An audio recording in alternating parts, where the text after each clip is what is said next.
اسلامی تاریخ کے اوراق میں ایک ایسے جلیل القدر پیغمبر کا ذکر ملتا ہے کہ جنہیں اللہ تعالیٰ نے نبوت اور حکومت ایک ساتھ عطا فرمائی۔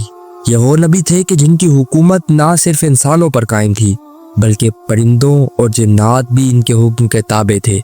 اللہ تعالیٰ نے انہیں اقتدار دیا، اور ایسا اقتدار جو ان سے پہلے نہ کسی کو ملا اور نہ ان کے بعد کسی کو میسر آئے گا۔ ایسی عظیم شخصیت کے حامل نبی حضرت سلیمان علیہ السلام پر ان کی وفات کے بعد ایک سنگین الزام عائد کر دیا گیا۔ الزام کچھ یوں تھا کہ سلیمان اپنی سلطنت جادو کے زور پر چلاتے تھے، نعوذ باللہ۔ مگر سوال یہ ہے کہ یہ الزام کہاں سے شروع ہوا؟ شیطانوں نے یہ فتنہ کیسے پھیلایا اور لوگوں کو کس طرح اس پر یقین دلایا کہ سلیمان جادوگر تھے؟ آج ہم اس حقیقت کو جاننے والے ہیں، تو ٹائم فیکٹس کو سبسکرائب کر لیں۔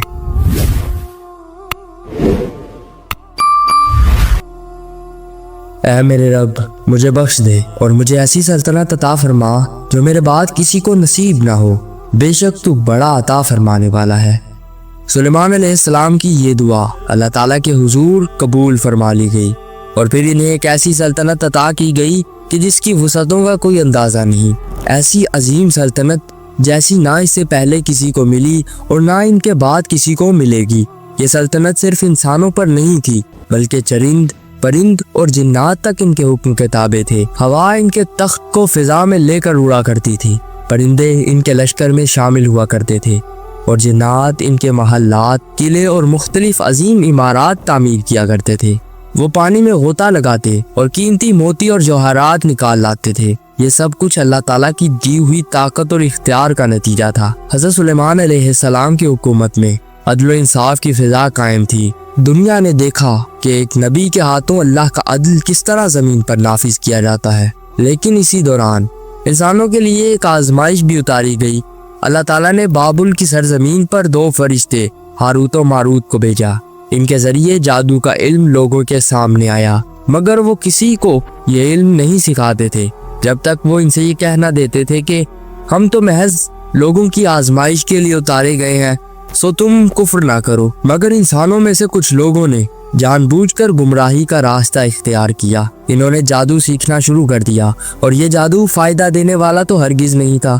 وہ اس علم کے ذریعے میاں بیوی کے درمیان جدائی ڈالتے، فساد برپا کرتے، یہاں تک کہ قتل و غارت پھیلانے لگے۔ شیطانوں نے اس موقع کو غنیمت جانا، وہ اس جادو کو پھیلانے اور بڑھاوا دینے لگے۔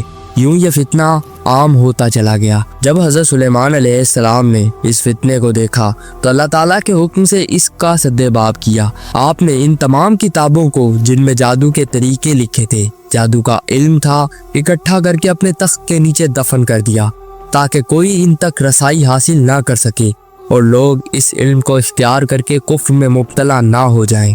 وقت گزرتا گیا اور حضرت سلیمان علیہ السلام اپنی عظیم سلطنت کے ساتھ دنیا میں عدل و انصاف کے ساتھ حکومت کرتے رہے۔ پھر ایک دن وہ وقت آیا جب حضرت سلیمان علیہ السلام کو اپنے رب کے پاس لوٹ جانا تھا۔ مفسرین کے مطابق وہ اپنے محل میں عصا کے ساتھ ٹیک لگائے کھڑے تھے۔ جنات ان کے حکم پر کام میں مصروف تھے۔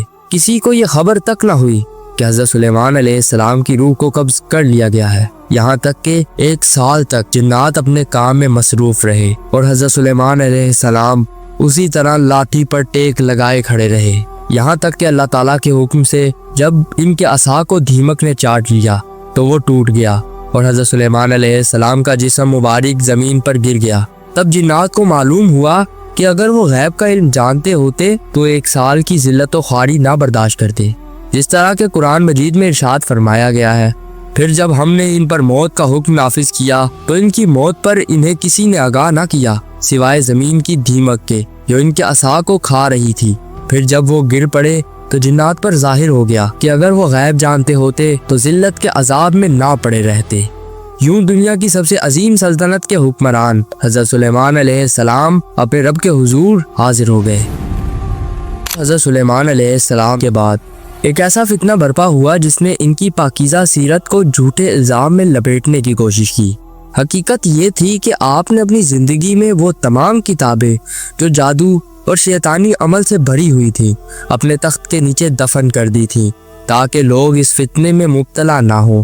لیکن جب آپ کا وصال ہوا تو شیاطین نے یہ موقع غنیمت جانا، انہوں نے ان کتابوں کو نکال لیا اور لوگوں میں یہ پروپیگنڈا پھیلانا شروع کر دیا کہ سلیمان علیہ السلام نے اپنی عظیم بادشاہت جادو کے زور پر قائم کی تھی۔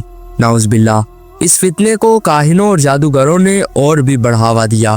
وہ کبھی آسمان سے چڑا کر لائی ہوئی خبروں کو ملا کر لوگوں کو دھوکہ دیتے اور کبھی جھوٹے تعویذات اور ٹونے ٹوٹکے بنا کر لوگوں کو بہکاتے تھے۔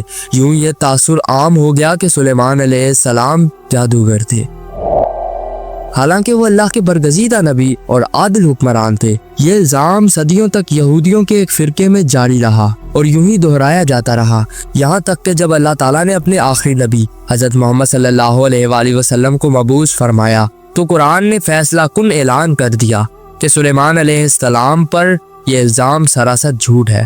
اللہ تعالیٰ نے فرمایا، سلیمان نے کفر نہیں کیا بلکہ شیطانوں نے کفر کیا، وہی تھے جو لوگوں کو جادو سکھاتے تھے۔ اس ایک آیت نے حضرت سلیمان علیہ السلام کی عزت و عظمت کو ہر شک و شبے سے پاک کر دیا اور دنیا پر واضح کر دیا کہ جادو کفر ہے اور انبیاء کرام علیہ السلام اس سے بری ہیں۔ دوستو، یہ تو تھا حضرت سلیمان علیہ السلام پر لگایا گیا الزام اور اس کی حقیقت، جسے قرآن نے ہمیشہ کے لیے بے نقاب کر دیا۔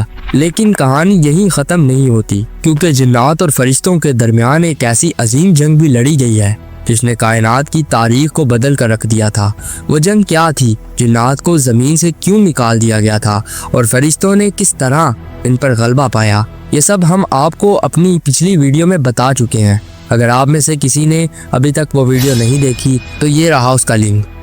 اب جاتے جاتے اس ویڈیو کو ایک لائک اور چینل کو سبسکرائب ضرور کر دیجیے گا۔ ملیں گے ایک اور نئی ویڈیو میں، تب تک کے لیے اللہ حافظ۔